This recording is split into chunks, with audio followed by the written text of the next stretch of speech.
Seorang laki-laki parubaya mengusap wajahnya berulang. Begitu berat kesedihan yang ia tahan sekuat tenaga agar tak tumpah di hadapan sang putri. Dia tak bisa menunda lagi. Dia harus menceritakan semua pada putri satu-satunya.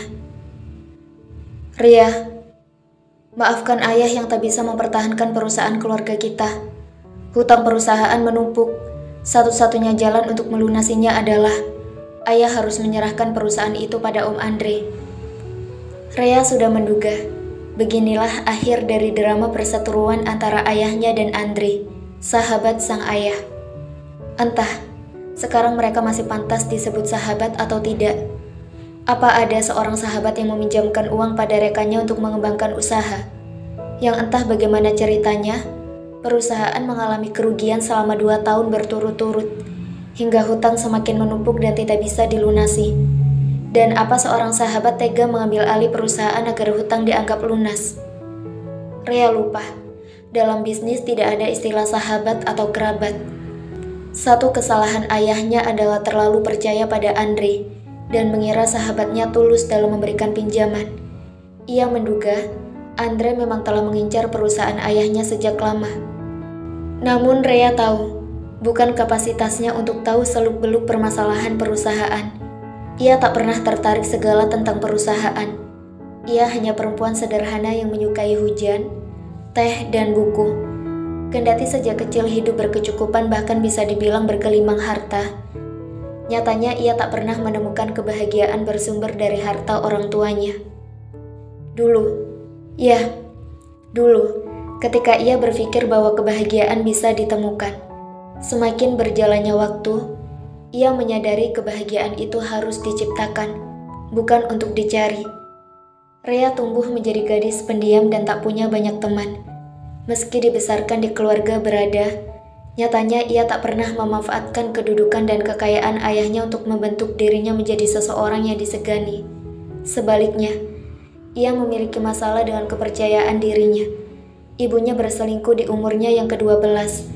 Ia melihat dengan mata kepala sendiri. Pria keparat itu mencumbu ibunya penuh gairah. Satu luka tertoreh dan efek itu terbawa hingga dewasa. Perceraian orang tuanya di umurnya yang ke-14 menjadi cerita kelam lainnya, yang membuatnya semakin terpuruk dan takut memandang sebuah pernikahan. Ia minder karena merasa tak memiliki keluarga yang utuh, dan yang membuatnya semakin menarik diri dari pergaulan adalah berita perselingkuhan ibunya dengan pria beristri, di mana istri sang pria adalah penyanyi terkenal. Aib itu menyebar ke seantero negeri. Sejak itu ia menjadi korban bullying, disebut anak pelakor. Anak dari pria selingkuhan ibunya, turut andil menjadi pelopor yang kerap membuli. Mereka bersekolah di sekolah yang sama. Ria, gadis berperawakan mungil dan berkacamata itu kini telah berusia 23 tahun.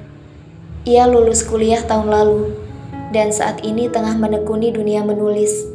Selain menulis novel, ia mengisi beberapa website dengan tulisan-tulisannya dan aktif sebagai blogger.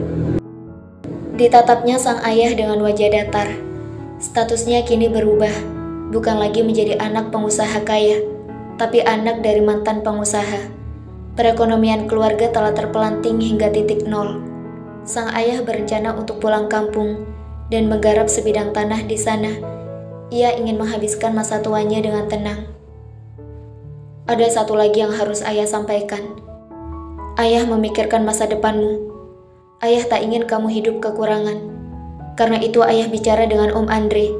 Ayah minta Om Andre untuk menikahkan putra sulungnya denganmu. Ria tercekat. Ia menganga sekian detik dan tak menyangka ayahnya mengambil keputusan sebesar ini tanpa meminta persetujuannya. Tolong nak, penuhilah permintaan ayah. Ayah berpikir jika kamu menikah dengan Gavin, keturunan kita masih bisa menikmati hasil perusahaan. Kamu dan keturunanmu kelak dapat hidup berkecukupan. Om Andre juga setuju. Ria tak tahu harus bicara apa. Ia tak mengenal Gavin. Ia pernah melihatnya sekilas waktu SMA, di saat Andre mengundang ayahnya dan dirinya makan malam di rumahnya. Pria itu berperawakan tinggi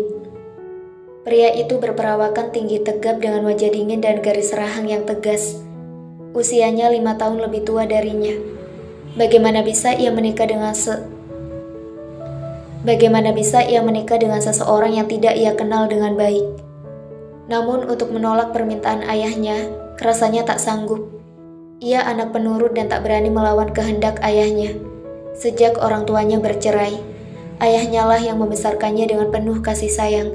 Sedangkan hubungannya dan ibunya memburuk. Sejak ibunya menikah lagi, mereka jarang bertemu. Apa Gavin juga setuju? Rhea memberanikan diri untuk bertanya. Ia pikir jika Gavin tidak setuju, ada harapan agar pernikahan itu tidak terjadi. Ya, Gavin setuju. Pernyataan ayahnya barusan membuat asanya remuk redam.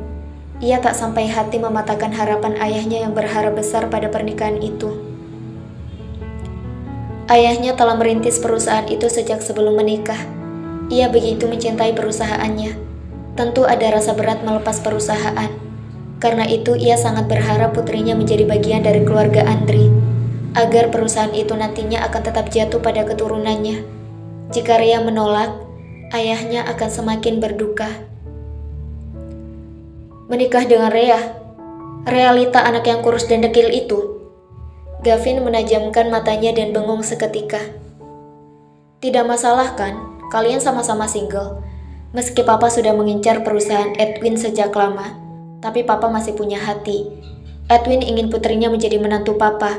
Ia tak ingin putrinya hidup kekurangan. Jadi papa setuju untuk menikahkanmu dan putrinya. Gavin menggeleng pelan. Ia pernah melihat gadis itu sekali. Gadis berbadan mungil, berkacamata, culun, kurang menarik, tidak cantik, rambut tipis yang dikucir kuda, kulit eksotis khas Indonesia. Sungguh, sama sekali bukan kriterianya. Memang ia baru saja putus cinta, namun menikah secepat ini sama sekali di luar bayangannya. Aku tidak mencintainya, Pak. Cinta bisa dibangun, cinta bisa tumbuh karena terbiasa. Jangan rusak kebahagiaan Papa. Papa baru saja merayakan kemenangan karena perusahaan kita semakin besar, dan akan menjadi perusahaan properti terbesar dan tersukses di Indonesia. Salah satu pesaing berat sudah berhasil dilumpuhkan. Jika kamu menikahi Rhea, media tak akan mengecap Papa sebagai penghancur perusahaan sahabat sendiri. Mereka akan berpikir bahwa perusahaan Edwin bergabung dengan perusahaan kita karena telah menjadi satu keluarga. Ini bagus untuk menjaga nama baik keluarga.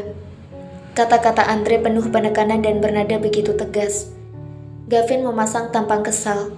Ia belum siap menikah, apalagi menikahi gadis yang sama sekali bukan kriterianya. Pokoknya Papa tidak mau tahu. Turuti kemauan Papa.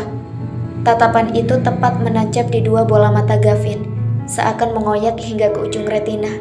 Gavin tak punya pilihan lain selain menyetujui keinginan sang ayah. Sebulan kemudian, Rhea menata bajunya di lemari. Ia mengedarkan pandangan ke sekeliling ruangan. Ruang luas ini kini menjadi kamarnya. Tepatnya, kamarnya dan Gavin. Pagi tadi babak krusial telah tercetak dalam sejarah. Mereka resmi menjadi sepasang suami istri. Masih terngiang suara lantang Gavin.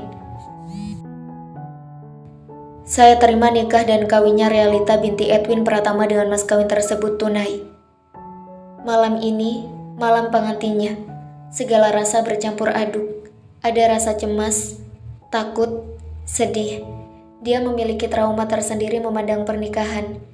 Sejatinya dia takut menikah. Jauh di lubuk hati, ia tidak menginginkan pernikahan ini. Namun ia akan berusaha untuk menjadi istri yang baik. Ia melirik baju suaminya tergeletak begitu saja di ujung ranjang. Ia mengambilnya untuk kemudian digantung di hanger.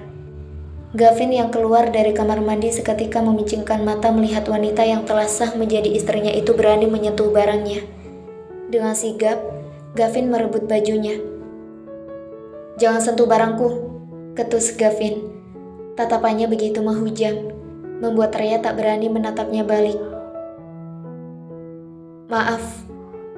Hanya satu kata itu yang terpekik dari bibir tipisnya. Gavin tak menyukai Rhea dan ia pikir mustahil untuknya menerima Rhea sebagai istrinya. Dipandangnya sang istri begitu menelisik. Ia harap bisa menemukan satu bagian saja dari tubuh mungil itu yang akan membuatnya tertarik. Sayangnya ia tak menemukannya. Badannya kurus, dadanya datar, tangannya terlihat kecil dengan urat tulang yang menonjol. Rambutnya panjang sebahu dan kurang tebal, seperti kurang gizi. Kulitnya eksotis, wajahnya pas-pasan, dan di mata Gavin sama sekali tidak seksi. Dengar, aku menikahimu semata untuk menuruti keinginan ayahku. Jangan berharap lebih pada pernikahan ini. Gavin menatap Rhea tajam.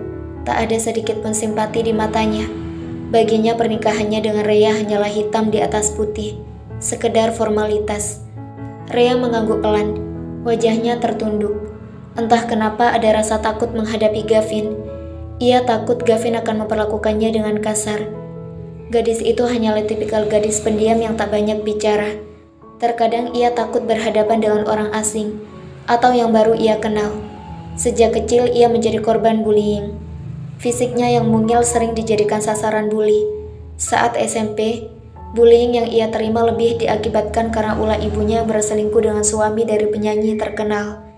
Semua ini berpengaruh pada pembentukan karakternya yang pendiam, minder, pesimis, dan selalu memendam masalahnya sendiri. Malam yang seharusnya menjadi momen romantis, dilalui Rhea dengan derai air mata yang mengalir membasahi bantal. Suaminya tidur memunggunginya, dan bahkan tak sudi mengucap sepatah kata pun sebelum terpejam. Rhea merindukan kehidupan lamanya, meski ia tak pernah menyukai kehidupannya. Setidaknya dia masih memiliki seorang ayah yang sayang padanya. Sang ayah yang malam ini langsung pulang ke kampung halamannya di Cilacap. Di kota ini, ia tak punya siapa-siapa lagi. Ia tak tahu bagaimana mendeskripsikan perasaannya. Yang ia rasakan, ia sangat terluka dengan sikap dingin suaminya. Ia belum jatuh cinta pada laki-laki itu, namun jauh di palung hatinya yang terdalam, terbesit keinginan untuk setidaknya bisa menjalin komunikasi yang baik dengan Gavin. Dan rasanya tidak mungkin. Ia bisa melihat kebencian di mata suaminya, bahkan seseorang yang seharusnya menjadi belahan jiwanya, sama sekali tak bisa menjadi tempat berbagi cerita. Ia tak tahu bagaimana kehidupannya ke depan. Rhea mencoba terpejam.